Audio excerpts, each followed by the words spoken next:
Hello, good morning, good morning, good morning, good morning, good morning, good morning, good morning.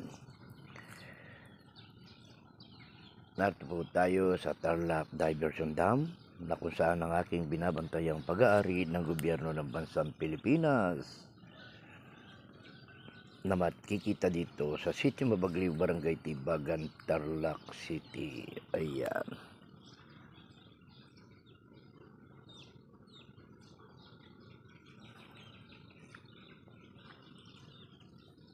Kung mapapansin po ninyo, ayan o, medyo humina naman po ang dating ng tubig at nabawasan na po yung overflow dito sa OG1. Yan.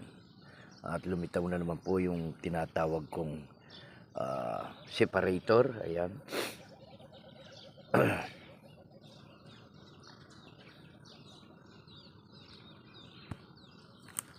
Yan, makikita nyo na ayan, makikita po ninyo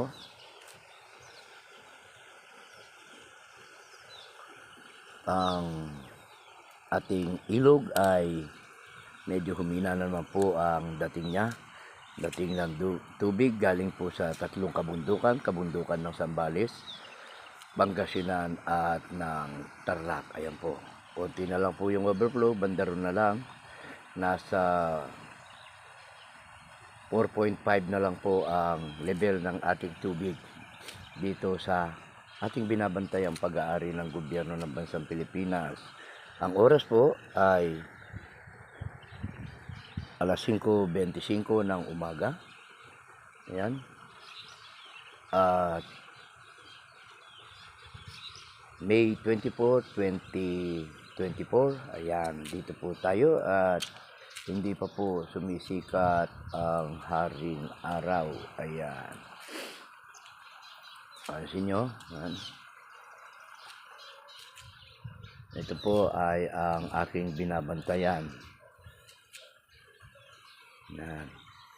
At the same time, okay pa lang po ang ating nakaimbak na tubig para ipatubig sa ating mga kabukiran dyan sa ikalawang distrito ng probinsya ng Tarlac at ikatlong distrito, especially ang La Paz, Tarlac. Ayan, okay?